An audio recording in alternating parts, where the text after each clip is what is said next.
Hello, this is Digital Accessibility, the people behind the progress.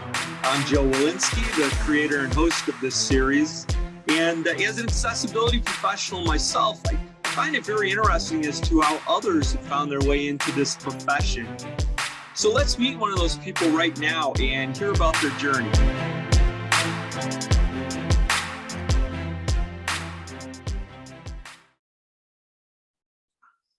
All right, well, here we go with another one of our interviews. And today I'm pleased to be visiting with Sam Ogami. Hello, Sam, how are you? Hello, doing good. It's nice to have you involved to talk about your work in accessibility. I'm at my home office on Vashon Island, Washington, which is near Blink's headquarters in Seattle, Washington. Where are you talking to us from? So I'm also at my home office. I'm located in Fremont, California, so in the Bay Area. All right, well, great. Well, welcome to this activity. It's great to hear about what you're involved with. I know I've benefited from some of the work that you've done in sharing knowledge, which we can talk about later. But probably the best place to start is for you to talk about what you're doing right now.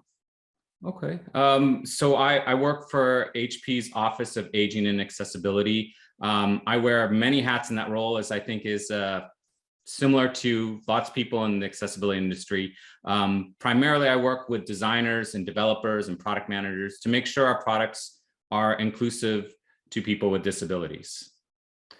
So, and anything around getting that done, right? So,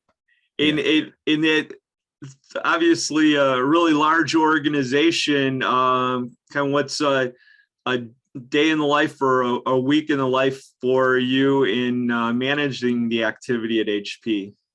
So I think that it breaks down to, it ebbs and flows with different areas, but there's definitely where I work with designers and developers, trying to make sure that our products, getting to technical specifications, making sure we're doing user testing with people with disabilities, seeing what the future products are going to be like, right? And giving and informing the important decision makers when they're like accessibility enhancements or possibly accessibility regressions, right? Things that are less accessible so that they can make the right decisions. So I'd say that's a good part of my job.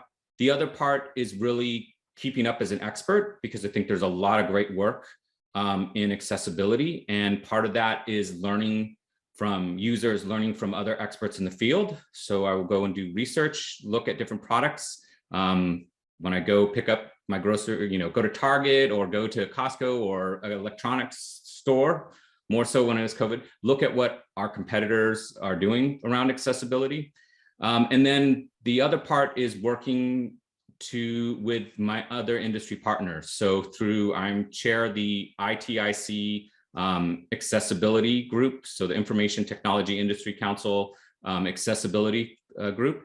So seeing about laws, legislation, standards that are coming in and providing industry perspective to them. So I think those are the kind of three big areas. And depending on the day, maybe I'll spend the majority doing one.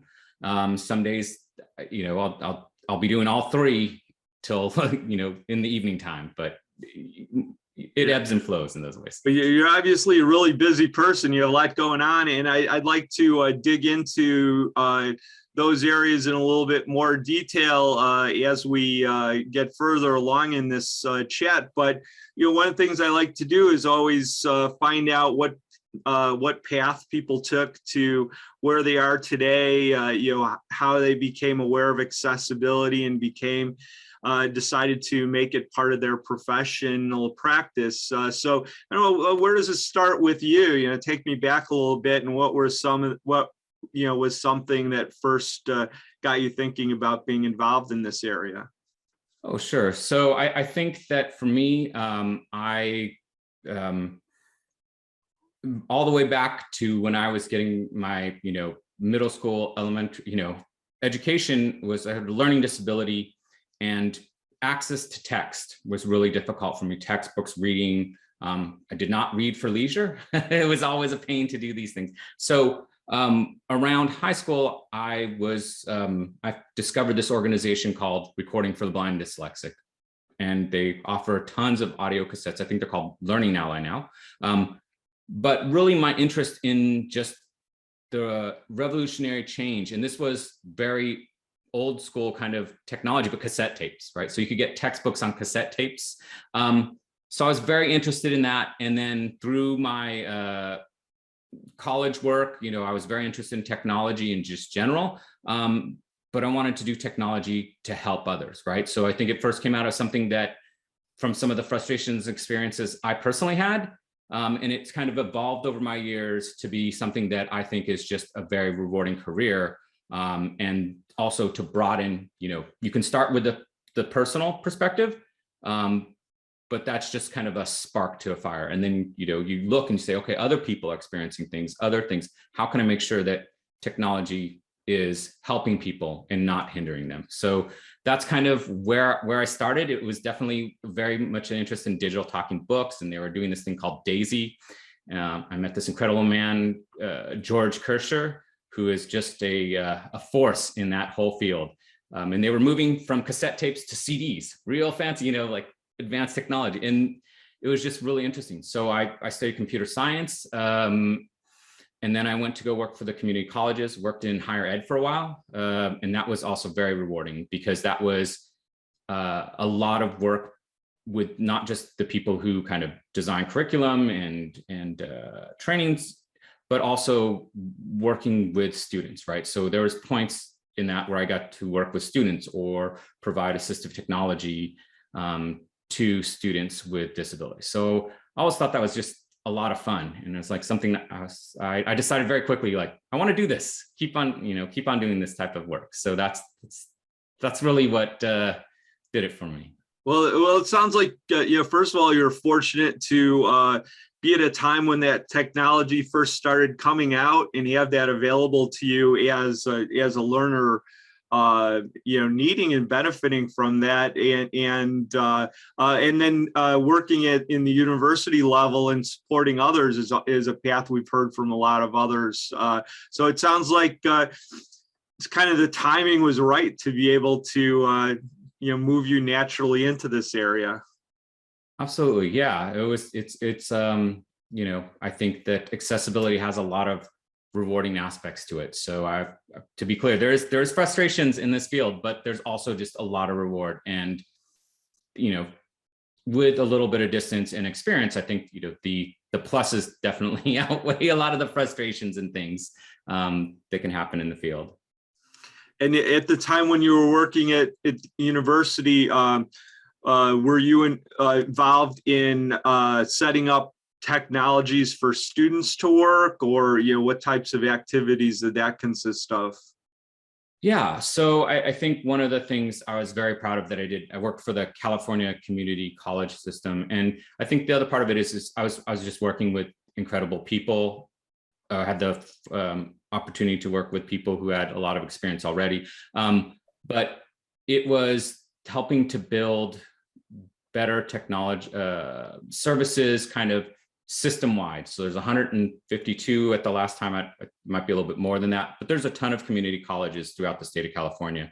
And it was building a kind of like centralized service to produce higher quality digital talking books for students, or accessible text for students with disabilities. So, I mean, it was just something of, I had a technical background, and to kind of apply that and have such scale, just being straight out of college with undergraduate degree was just, it's just a really great opportunity. And just learning from the people who had just a lot of experience in the field, kind of mentor me, but also work with me. I didn't have to go out. So I think I was lucky in that way that, I get to go in every day and work with individuals who are just had a lot of experience and kind of could help guide me in my enthusiasm in certain ways.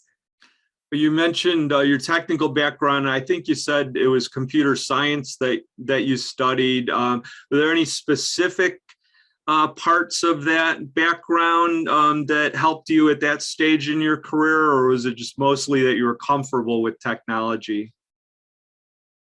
I think it was just a basic understand, more than just like a user understanding about technology, having some field about understanding, take the basics system classes like compilers and databases and operating systems. So having that background, I don't think I was doing something directly, but having that background and understanding, I think gave me a little bit more perspective to putting technologies together and identifying kind of opportunities. But again, I don't think that's essential for everyone, right? I think the more important thing is to kind of have the right mindset and try to, work problems to solve accessibility and not, the perfect, right? Finding good solutions, looking at different opportunities, because just like any other job, you're going to be told no a lot, or you're going to run into a lot of roadblocks. So it's trying to find out, how can we do this, right? When my first job, it was, how can I deliver these digital talking books, like large libraries and services who had whole staffs and things for colleges that maybe had one alternate media specialist, or one or two people who were producing a lot. How can I engage them in their existing technology? So I think that's the more important thing, is kind of being creative. I've seen people who come from different parts of the field, but it's having that kind of mindset of, how can I get what I want to do done? And that's what it led to it. Well, so there you are, doing the work in this community college system. What was the next area that you delved into? Sure. So I think one of the things right away is working for an academic institution is there's and rightfully so, a high value on credentials and educational experience. And I just had an undergraduate degree, so there was limits to what I could do and move forward in the organization. And I also really was interested in figuring out more about how people learn things. So I went back to graduate school for a while and got a degree in learning design technology, which was, and I focused more on the learning and design part of it, since I had the technology background. But then I kind of moved out of assistive technology at the time to doing technical training, right? Because I had that, I wanted to do more about how learning. But it came very apparent to me very quickly within a few months of that job that I wanted to get back into assistive technology. And I think that that's also a good thing, is to have, to learn from the opportunities that you have and find out what you want to do and try to work how you can keep on doing that in your career. So worked for Yahoo doing technical training for engineers. And then I was really being called to accessibility. I was working with all my free time with the accessibility group at Yahoo, because that's, I was like, I really want to get back into that. And then I went to work for another large university system, the California State University system. And that was very different because it was a lot of administration. It was working on accessible procurement. And what I mean by that is helping procurement officers, CIOs at universities decide how to pick the most accessible technology, right? So from things like mass spectrometers to conferencing systems to, something that would be used on a, individual's desktop, making sure that we had practices in there. And this was new when, Section 508 was out there. So it was adapting a federal kind of procurement law and process into a state university system. And that's an area that you continue to talk about today with your, I know you have the webinars where you talk about organizations documenting their accessibility work so that so there's transparency in there for procurement and people to know, what organizations have been doing with accessibility for their products. Right. I think that's very important, right, is to, as much as possible, is to be, I think accessibility, it's important to be open, right? It's like, how are people going to use the product? The accessibility, for the most part, in my perspective, it's not the secret sauce that makes your product, it's not the very secret thing that you need to guard, it's the product, but it's kind of like an additive. It's like the sprinkles. It's something, that's essential, but isn't secret, because, even if you have great assistive technology, great features of your product, if you don't document how to use them, or that they're available, or how you determined that it provided better access, then no one finds out about it, right? Or it's just the procurement person, and then they're done and they're working on their next big purchase or something. And then the end user, the student, the person who's actually using the device, they also need to know, right? And that's really where I think the success is. And sometimes it's very difficult to get from that convincing, in large purchases, the person who purchases the device all the way to the person who uses the device. And all those people are important to understand accessibility. But sometimes the person, it's frustrating to me when I hear like, I didn't know the machine could do that, or I didn't know that your product could do X, Y, and Z. And that's something that, personally try to work on more. And then how do we test that? How do we do those things? I don't think that anyone can use those tests, the testing procedures and things. The real hard work, the real kind of value is actually doing the work to make it accessible. It's doing that user testing. Not that you need to do user testing or that you need to measure for these values and do certain things. It's, did you do that? Did you change the product? So that's where the real work is. And so if I can share back to the community of like saying, here's how HP tests their hardware, their products. Here's how HP does certain things. I think that that's all the better. And that net's better for everyone in the industry and users also. So, that it's always trying to give back, right? But also find the boundaries of working in a company, because there are things that are secret. There are things that need to be guarded close. But when it comes to accessibility, I think there's a lot more that can kind of be shared out. Mm-hmm.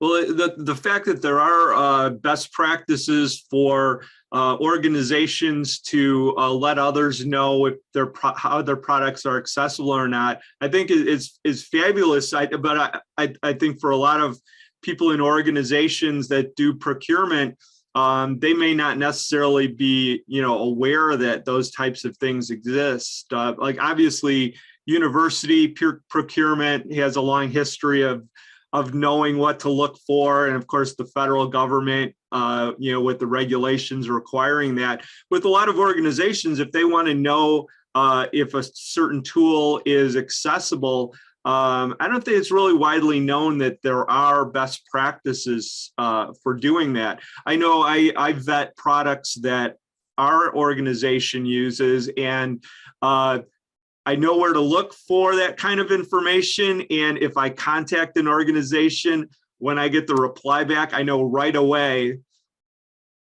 what level of accessibility is there by their response. And so I think that's one of the areas that, hopefully we get more exposure so that people can start prioritizing products and services that are accessible. Yeah, absolutely. And I think, there are those accessible conformance reports also, used to be known as VPATs, but, there's more work to be done, right? With that, there's definitely, in addition with new standards and regulatory work, right? It's to not only just meet these standards, but, one of the kind of trends is to have documentation, provide information about what accessibility is available in your training manuals or your documentation, and then how to use them. And I think that's also very critical. So that's something that HP that we're working on doing more of, exposing those things. So there is something there, in the manuals, in the things that people get, in the tutorials that also expose that there's accessibility options. I think that, Microsoft and Apple have done an excellent job, right? That it speaks to you the moment that you've initiated your computer. So you can make the decision if you need that assistive technology or not. And then for people who don't, it's like just a 2-second thing and they've moved forward, right? And for people who do, it's critical, right? Because that gives the autonomy and access for them to go through the completion process of setting up their new computer. So I think that's good to see these things, like it's an evolution. Just like, when I did digital talking moose, it was cassette tapes, and now it was CDs, and now it's just kind of digital and download, and you can just like put them on all devices. And I'm proud to see the evolution, and I'm happy, excited to see what we can do better, right? So it's always something that Yes, right. Like I think everyone realizes we can do better in accessibility. It's just like how can we do better in with the constraints that we have, right? Because I think it's your organization, my organization. There's always constraints. There's always things that are competing, and it's trying to follow the best path forward in doing it.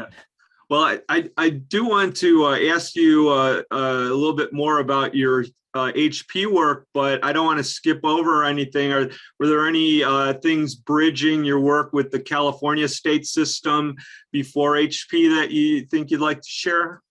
Oh, no. So, I mean, the other thing is since working for kind of more purchaser higher education side, where, one of my last jobs in higher ed was sitting on some of the procurement evaluations and doing things, and then moving over to industry. That was incredibly informative to me. This was like over 10 years ago now, which I know a lot of things have changed, but I still channel, right? I still channel my experience working with procurement officers, working with people who have incredibly, tons of requirements, small business, veteran, they're trying to do all sorts of things to make the best decision for their organization, and accessibility is just one in there. So now on the other side, when we're working on products, making those decisions, I try to channel back to say, hey, can we make our conformance reports more clear? How can we be more descriptive? What can we do to understand that? Because on the other side of that, I definitely had, areas of opportunity that I saw. I was like, oh, this could be better, or this is a little ambiguous. So trying to channel that, I think that was good to have both sides of it. And I definitely go back to those days. I also talk to people that I've worked with in those fields again to hear. I think that's also important to hear their voice, hear what they're having trouble with. So definitely individual customers, but also procurement people and others to make sure that they understand, or have people there to help them understand what is the accessibility, when they're comparing things. I think it's very easy to say, yes, we're accessible, right? Everyone can say this or fill out a report, but it's the contents of the report. It's what's in there that's so important when you're making that decision. Well, you're working at HP is obviously a large organization, and accessibility probably has a lot of different elements to it. But one of the things I'm interested in is kind of how accessibility is built into an organization like that.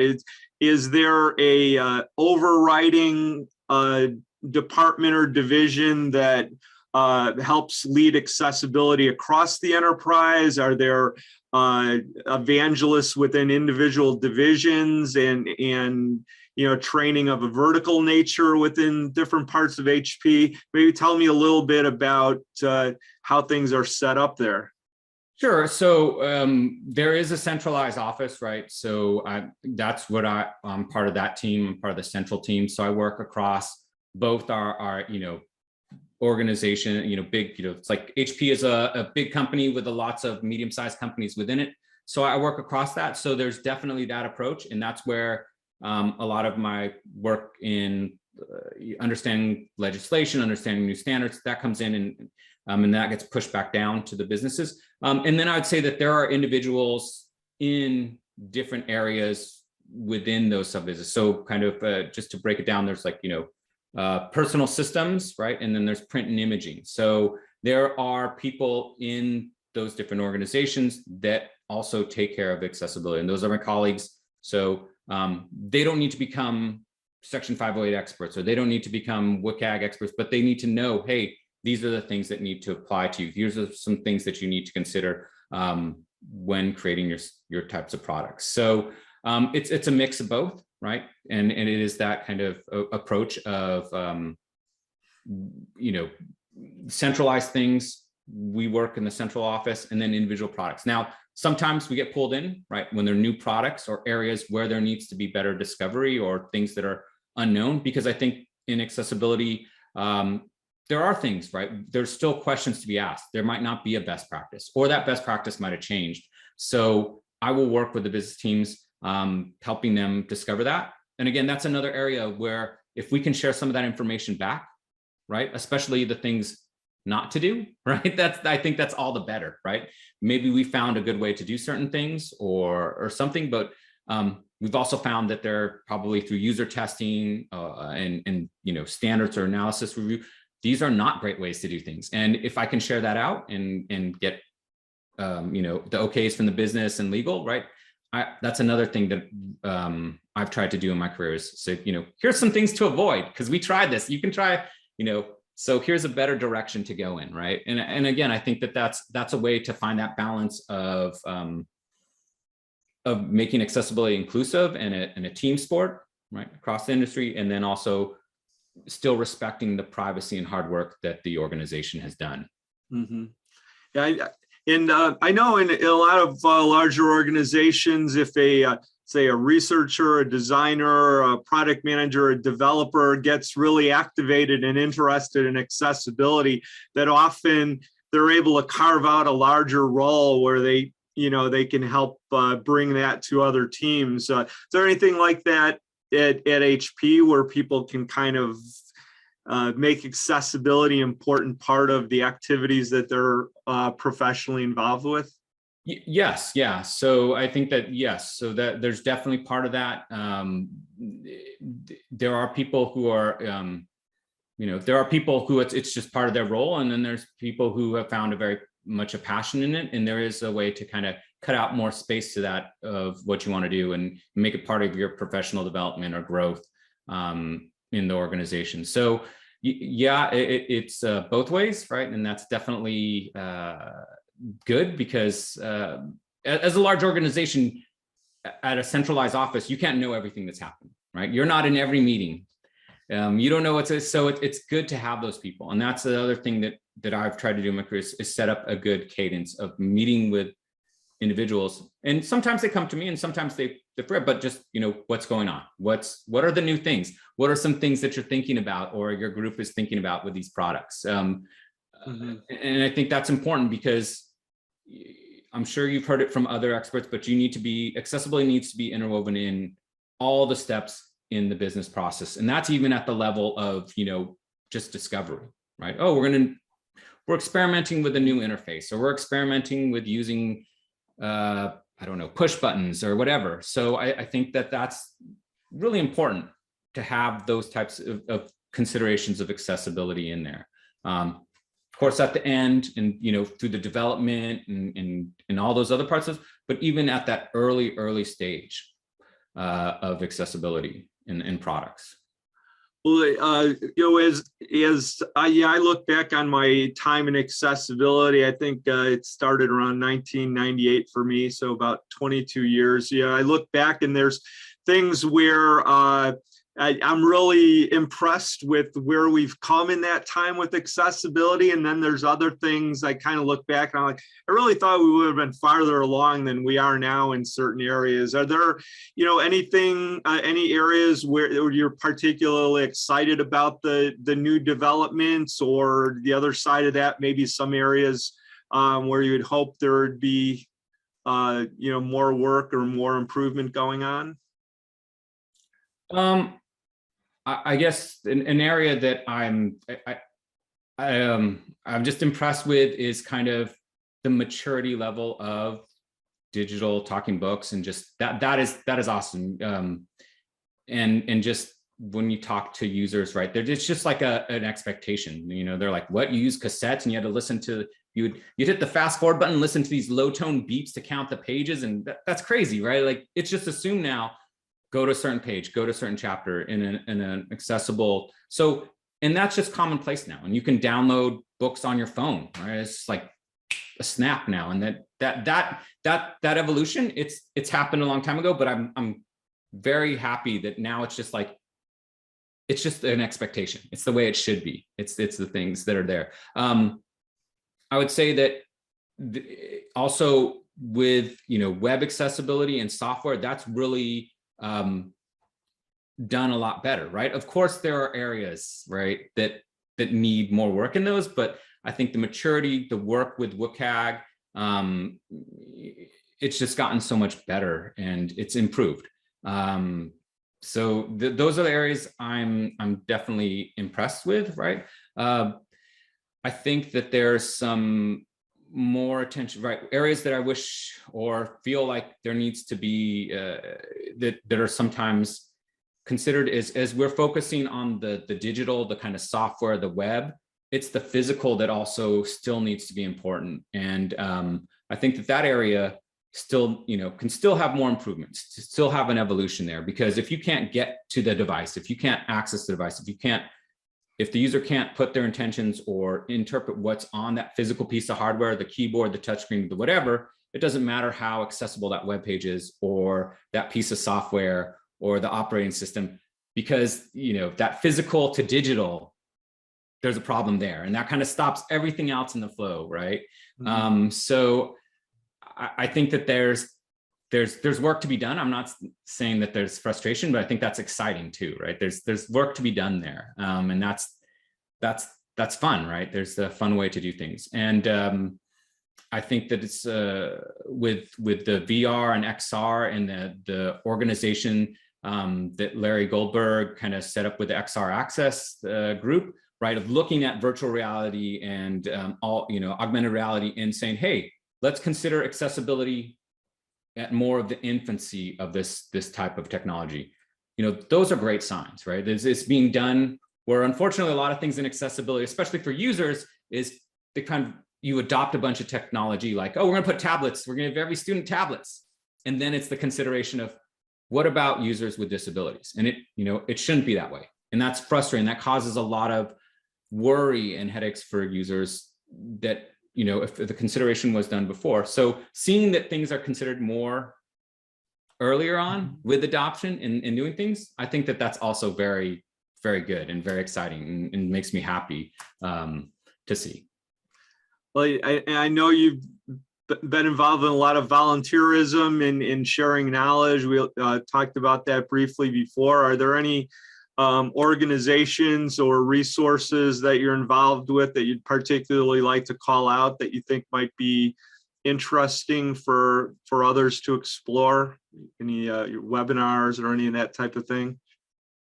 I mean, I think the meetups, the local meetups, there's like a accessibility Bay Area meetup. Those are great places to go. And I've seen people who have had some, passing interest, or they said, this has been part of my job, or I'm interested in this, and now they're, full-time accessibility experts. I think that that's a real great way. And it's such a welcoming community, right? I think that, ego or like, elitism might be there, but I've never experienced it. People just are willing to share, right? And I would recommend those. There's a great one in the Bay Area, and now currently with COVID, all of them are remote. So if you want to, if you're in the East Coast and want to, there's a New York one, and you want to stay up till later and go to the Bay Area one, West Coast one, you can do that. So the meetups with accessibility are a really great way to kind of start. There's, I think that a lot of people start where they're an expert in a certain technology, and then they kind of bring in accessibility. And I would say, reach out to people. I definitely have reached out to people who I've been, very impressed with, or, like, oh, these people are doing such great things. Should I even bother them with my time? And I would say, like, yes, right. And some people are going to be too busy, but most people are going to be willing to kind of talk to you, share with you at the technical or even career path level, right, of what they should do or how they get started. And you don't have to mold your career to that, but that gives you, ideas, advice, an opportunity. Internships are great too. We had interns. I tried to do intern with accessibility. It's not necessarily always a technical person, right? Someone in marketing or someone to show how accessibility works in industry, how this is a great career to be in, right? And we've had business majors come in and work in accessibility and great things. So if you have the opportunity to do those types of programs and are also in the field, I would say that, take some time to help give back, give people opportunities, do some recruiting if you can, right? Even people who might not necessarily be interested in accessibility, but are really good at something, that's your opportunity. If you're privileged enough to be hiring or setting up an intern program to get people in there and say, hey, this is a great field. This is a rewarding field to be in. We need good people smart people to work in it. Well, yeah, you had so many great ideas in this last segment. I really appreciate that, and we'll probably include some links to those some of those items in the show notes. But Sam, thanks so much for taking the time to share your journey through accessibility, and it was really enjoyable chatting with you. Oh, thank you very much. Yeah, I really appreciate it. It's fun talking, thinking about some of the past things that I've done. All right, thanks a lot. Bye-bye, Sam. Thank you.